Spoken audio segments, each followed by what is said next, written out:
திருக்குர்ஆனுக்கு முந்தைய வேதங்கள் எத்தனை?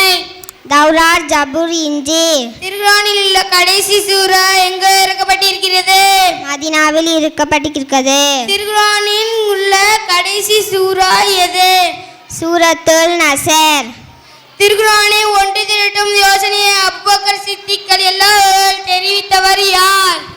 உமர் ரலியல்லாஹு அவர்கள். திருக்குர்ஆன் முதலில் எப்போது அச்சடிக்கப்பட்டது?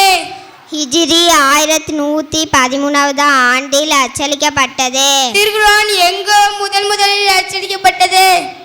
ஜெர்மனின் ஹம்ரத் நகரில் அச்சடிக்கப்பட்டது. திருக்குர்ஆனின் வார்த்தையின் பொருள் என்ன? ஓதுதல், ஓதப்பட்டவை, ஓதப்பட வேண்டியவை. திருக்குர்ஆனை ஒன்று சேர்த்த என்ற பெயர் கூறியவர் யார்? ஹல்ரத் உஸ்மான் ரலியல்லாஹு அவர்கள்.